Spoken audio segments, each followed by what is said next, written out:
Hi, in this video we're going to be looking at part 3 of the IELTS speaking test. We'll be looking at 2 questions on the topic of electronic books or eBooks. I'll show you the questions and then we'll be looking at some sample answers to those questions. And the sample answers will be showing a very good way to answer these types of questions that we get in part 3. Remember, the types of questions we're getting in part 3 are going to kind of be focused on your opinion, what you think about a topic. They're going to be slightly more complex than questions you might get in part 1 of the IELTS speaking test. They require slightly longer answers, but definitely not too long. There's a way of keeping these answers quite concise and clear, but still fully answering the question. And that's what these answers will do.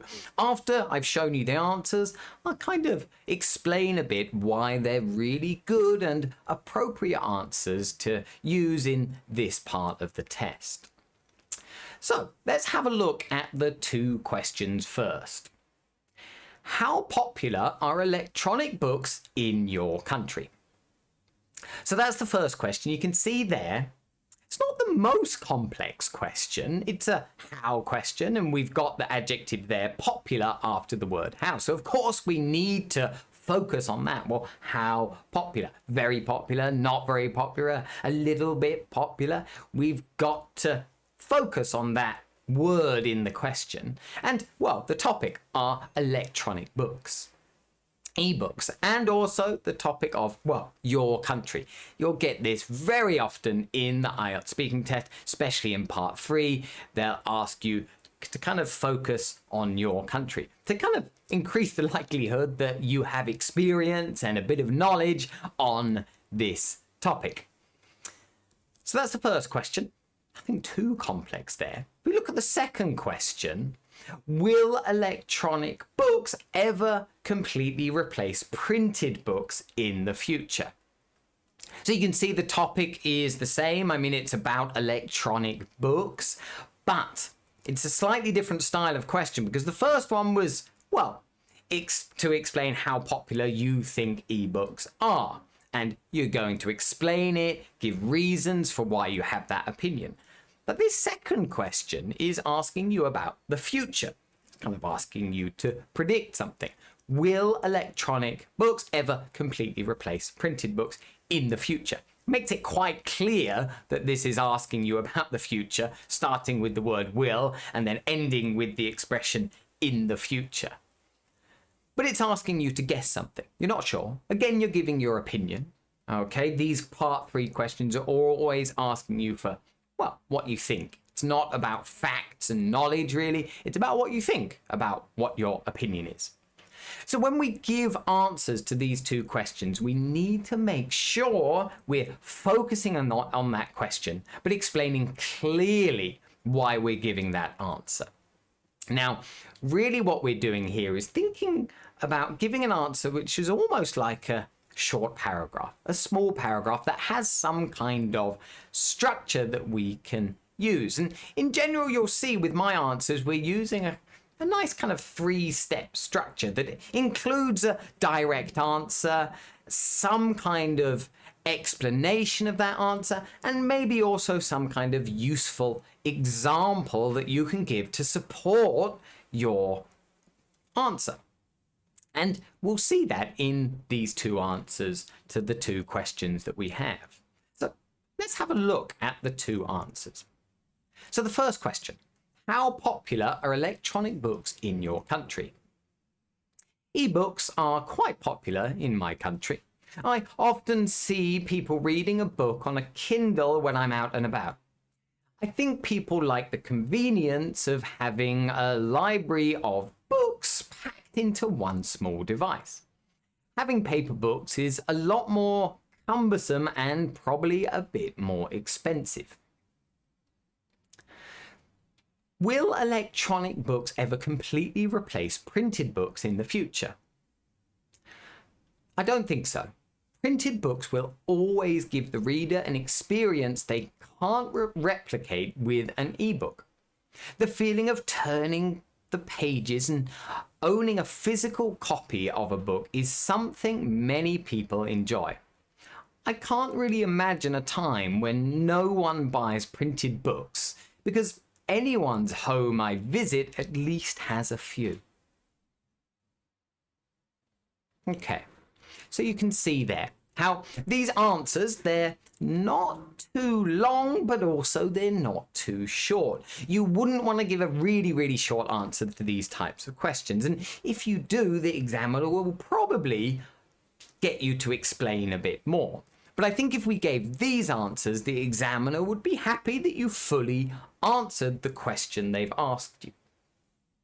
You can see in the answer to the first question, we begin with a direct answer that uses the question in the answer. The question was, how popular are electronic books in your country? So the answer, ebooks are quite popular in my country. So we haven't done much there in the answer, really. We've paraphrased slightly. We've changed electronic books to ebooks. But then we've used one of the words from the question, at least there, with the word popular, are quite popular.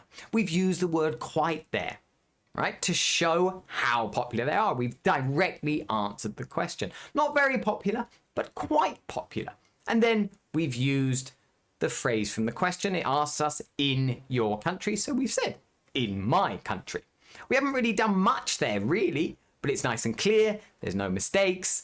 And the examiner now knows what we think about the popularity of electronic books in our country. Then we need to explain. Now, you see here in the second sentence, we've explained almost with a bit of an example. We've gone straight to an example here. I often see people reading a book on a Kindle when I'm out and about. So we've given the example of our own personal experience. I often see people reading a book on a Kindle. Kindle, if you don't know it already, is this kind of device that you can use to read ebooks. And we've also said, well, when do you often see them? When I'm out and about. Now, this is quite nice. For some of us, this might be a confusing phrase in English. It's one of these idiomatic phrases that native speakers might use that would get a really kind of high-level score for your lexical resource in the IELTS speaking test, when I'm out and about, which means basically when you're outside your home. That's all it means there. So we've given that kind of example of our own experience, and then we explain a bit why. Well, why are they quite popular? And we've explained. I think people like the convenience of having a library of books packed into one small device. So we've explained there, we've given a reason why we think they're popular.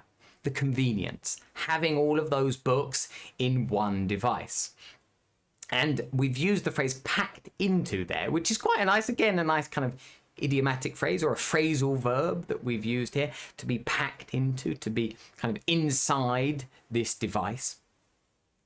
We could stop the answer there, to be fair. I think it would probably be enough. But again, we explain a bit more. We're not just explaining the positive things about the ebook, we're explaining some negative things about paper books in this final sentence. Having paper books is a lot more cumbersome. This is a very specific adjective here that we can use to describe, well, something that is difficult to carry around, not very easy to take from place to place. Some books can be very big, but they could be put onto a small electronic device that's, well, a lot more compact and easier to take from one place to another. So there we go. They're a lot more cumbersome and probably a bit more expensive. In general, if you're buying a paper book, it's going to cost more than buying an ebook or the electronic version of that book. So there we go. You can see there, we've just gone through a couple of steps. First very important step in that answer is to give a direct answer. Then we've kind of given an example straight away, and then we've explained it a bit more in the following 2 sentences.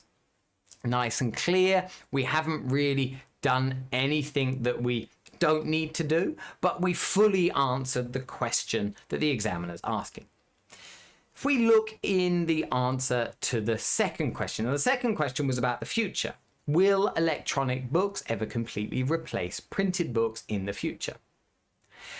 Now you can see here, we've answered yes with a direct answer, with a very, very short sentence here. A bit different, even shorter than the first one. I don't think so.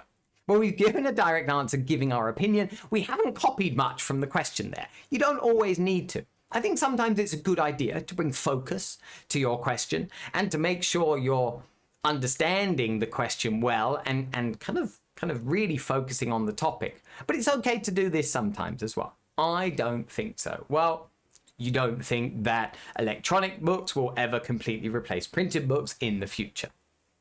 Now, we make sure we understand the question in that second sentence because we explain why we don't think so. Printed books will always give the reader an experience they can't replicate with an ebook.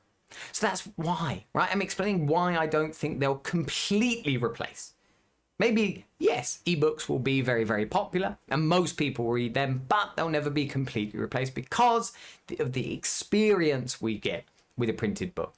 It cannot be replicated, copied, right? It's never going to be exactly the same when we're reading an ebook. There'll always be some differences.